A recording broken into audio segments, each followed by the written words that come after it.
All right, guys, this is Crazy Kev here, and I'm here with my man, Damian Pinas. Damian, how we doing, my man? Yeah, how you doing, man? I'm doing great. Thank you for having me on the show. Very grateful for it, man. Yeah, no problem at all. I'm definitely grateful to have you on as well. And now, with that being said, man, I mean, you got a fight coming up. I mean, talk to us a little bit more about this matchup here.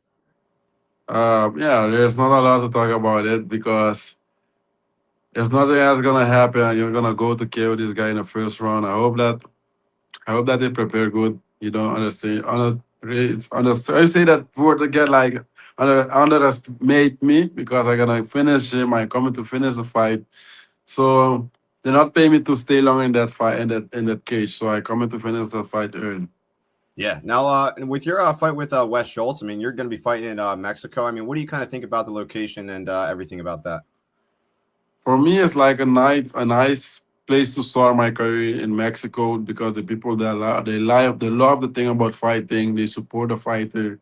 They enjoy every single fight. So for me, it's a good start to get my fans paid from Mexico. Yeah, no, I definitely think Mexico is going to be a cool spot for you as well. And now, when it comes to Mexico, I mean, have you ever been to Mexico or anything like that as well before this fight? I've been to the airport, but I've never been inside of Mexico.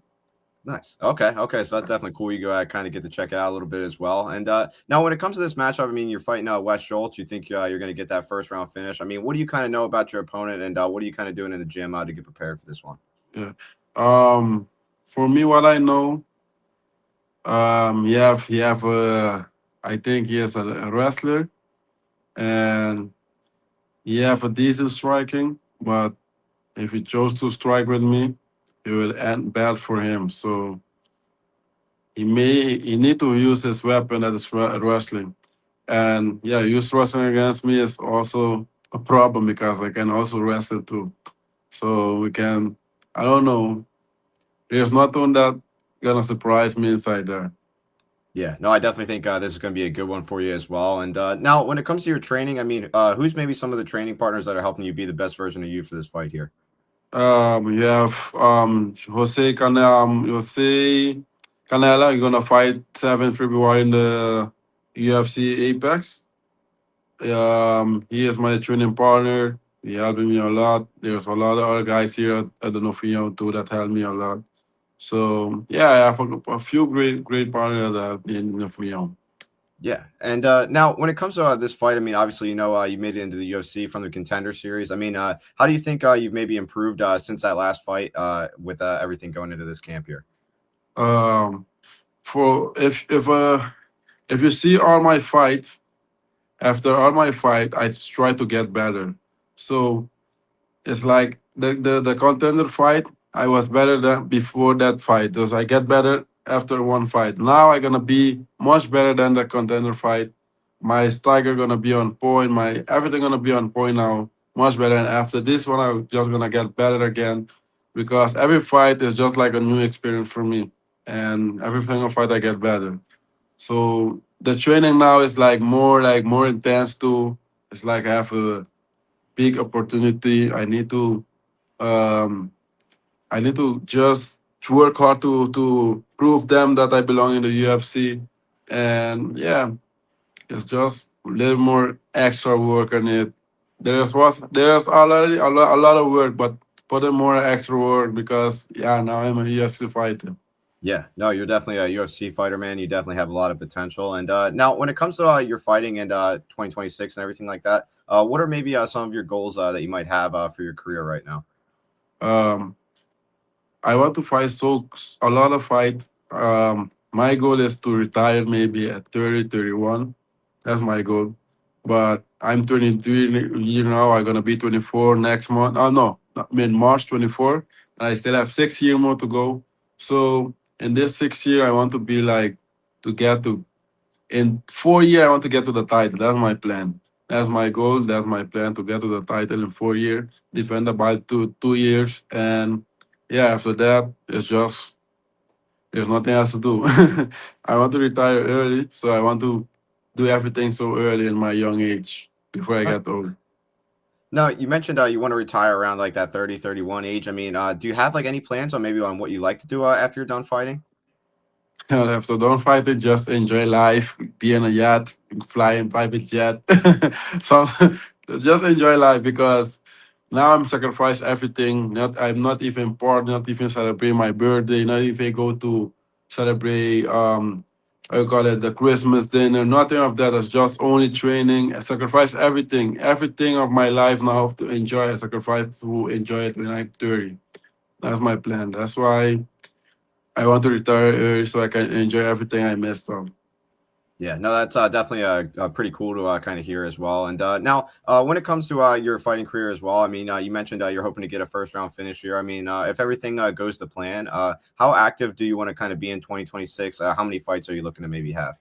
I want to fight back in April to, I think 14 or 12 April. They're gonna be in Miami. So I want to fight in Miami. So all my people from Suriname and Aruba can come watch me live in Miami. That is the closest place can be from home. That's why I would like to fight back in April. So it'll be a fast return if I get a chance. Yeah, no, I definitely think that would be awesome to kind of have some people kind of from your hometown. And now you mentioned a little bit about Aruba. I mean, talk to us a little bit more about kind of growing up there and maybe some cool places in Aruba that you might have seen, along your journey growing up. Yeah. I went to Aruba when I was 16, going to be 17. I'm born in Suriname. I'm from Suriname, but I live in Aruba, and I start my MMA career in Aruba. Now I gonna have 8 year in Aruba, and when I start my MMA career there, I was like almost 19, getting to 20. Yes, then I start my MMA. But living in Aruba is a nice place. It's a good place to have a future. And my mom lived there too. I have now my sister, my brother too. So it's a nice place. All my friends are now in Aruba. I have only new friends in Aruba. I have a few friends in Suriname, but now I get closer to one of Aruba. Now I'm living Aruba. Like Aruba is in me now.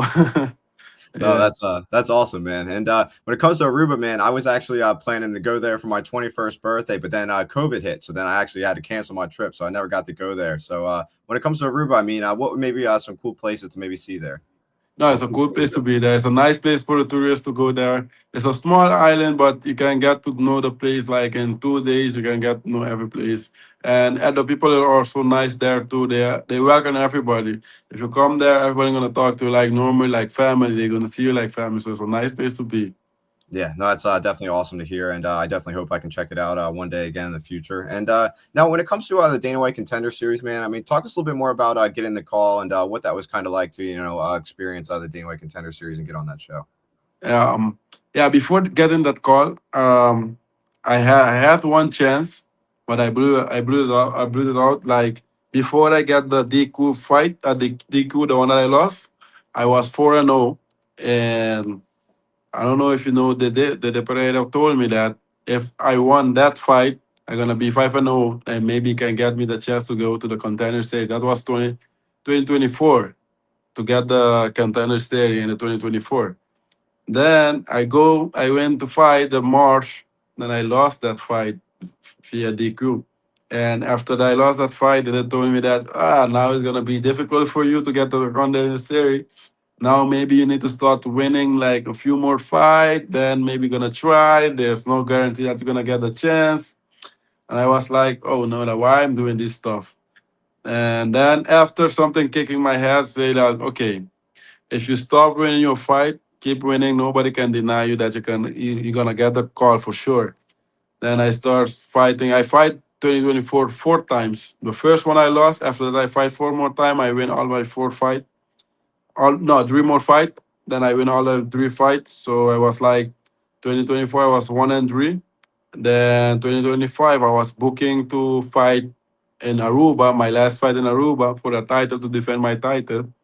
And then they did extend my no, my name for the UFC to tell them that hey, this guy can fight in the contender just to ask in case because my record was a little bit too baby for them, I think. And then when they decided my name for them, I was like, okay, I don't expect nothing, but yeah, if something happened, it will be nice. After a few days, when the time came, they call me and say, "Hey, Damien, I have a bad news for you and a good news." I say, "Give me the bad news because I don't want to know the good news yet." Then he say, "I need to cancel your fight in Aruba." I say, "Why I need to cancel this fight?" He say, "I got you in the Contender Series." And I was like, "Oh shit, is that real?" And he said, "Yes." I was like so excited and sad at the same time because I wanted to give my people the last fight in Aruba. All the people was excited for that matchup. And yeah, well, I was sad of that moment, but I was happy on the other side too because it's one lifetime chance you get to fight in the Contender Series, and you need to show up to do your thing. So, and I canceled that fight, and after I don't know if you keep up with the people when it come time for me to fight in the Contender Series, why my fight was canceled the first time, and when it was canceled, and I lose hope again because I'm not gonna get a second chance. The matchmaker was like, I don't know. I don't know if I'm gonna keep you. Like it was a terrible moment for me. And then they just booked me for the shooter title, and I start training again for that fight. And yeah, in a few weeks after that, they called me again for the contender. Then I was like, oh shit, those people they thinking about me. So I get again excited. And that time I was like, okay, let me keep it quiet because I don't want to be too excited and get canceled again. Then I'm gonna another heartbreak because this the cancel was a heartbreak for me. It's different than a girlfriend broke your heart. What if that was most painful thing ever I passed it? Then after that, when I got the second call, I was like, damn, this is it. Then I just focus and go, man. Yeah, no, I definitely, like I said, I definitely remember all that with the cancellation and everything. I remember even reaching out to try to do an interview. I remember how bummed you were, but I'm glad everything's worked out. You definitely have a lot of potential, and looking forward to seeing how your career kind of unfolds. And now another thing I was curious about as well too. I mean, obviously, with you being on the Contender Series, what was maybe your favorite things about the show, and what was it kind of like to meet Dana White and everything like that as well? Yeah, the show is so professional. This is my first time go to a big league, so it was like, wow, everything was new. The people, the everything, the commission, everything was like professional. Everything was on time. You get in your glove, you get in your pants, you get in your everything, and that is not even the UFC yet. And the UFC you get more thing, I think. So it was like, damn, this is life. For all the time I was like grinding to get to here. This is a little just a little bit taste for it before the big show. So it was like different thing. I cannot explain for you. You need to be there to passing it to know it. Yeah, no, Yeah. that's definitely awesome, man. That you had a great experience and everything like that. And now, when it comes to fighting on the Contender Series, I mean, how did you kind of like fighting in the Apex, and how that maybe compare to other places that you maybe fought in? When I went into in the cage, I was just feel like I'm home. This is my home. I was so calm. I was not feeling even pressure, nothing. And in the cleaning room, like when I was warming up, my coach was even more nervous. Like my coach was even thinking, like, what happened with this guy? This guy is not even moving, not even breathe heavy. My coach was really scared for me. He thought that I was losing my mind. But I was just chill, like sitting, laughing, chill, not even sweating, nothing. I was just still, chill. My coach starts telling, hey, stand up, walk, do this, do that. I say, chill, chill, man. I have this. I got it. I feel safe. I'm ready for this guy. And yeah, when I went in the cage, I saw myself. I started walking the cage. I say, this is my home. This is my place. I belong here. So that's why I was like so chill in the cage, man. Yeah, no, that's definitely awesome that you had a lot of confidence going into your fight. And now another thing I was curious about as well too, man. I mean, obviously, you're a beast and whatnot in the cage, but what do you kind of like to do outside the cage when you're not in there training and fighting?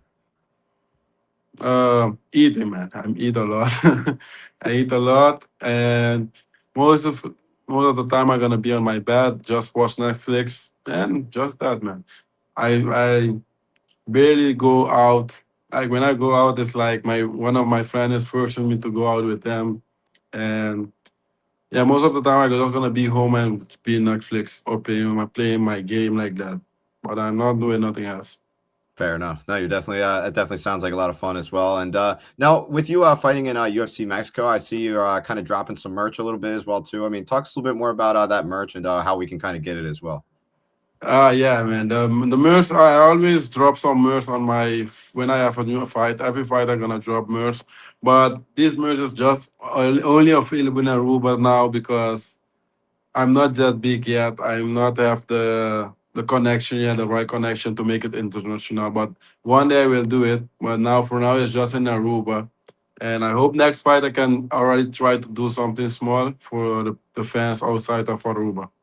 Nice. Yeah. No, it's definitely cool. I'm definitely glad you're able to hook those guys up as well. And now you mentioned earlier you're interested in maybe fighting in Miami, and I know we're not looking past Wes Schultz, but when it comes to maybe fighting in Miami, I mean, would you maybe have any opponents on who you maybe want to fight there?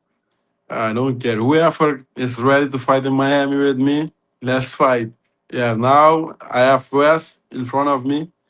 I know I don't look past Wes, but I will go through him and finish him. And yeah, Miami will be next. Whoever get the boss to come stand in front of me, gonna get it. Nice. No, I definitely I'm looking forward to that, and I definitely hope they grant your wish. And now it's been awesome talking to you, Damian. I really appreciate you taking the time. What's maybe your final message out there to the fans watching this video? Yeah, just telling the fans the new fan favorite is here now. I will give you guys a show when I'm inside as a chaos, showing those two things. Yeah. Yeah, no, Damian, you're the man. I'm definitely looking forward to seeing how your career unfolds. And I thank you so much for taking the time. It means a lot to me. And best of luck in your upcoming fight in Mexico, my man. Thank you for having me too, man. I'm so grateful to be on the show, man. Thank you very much.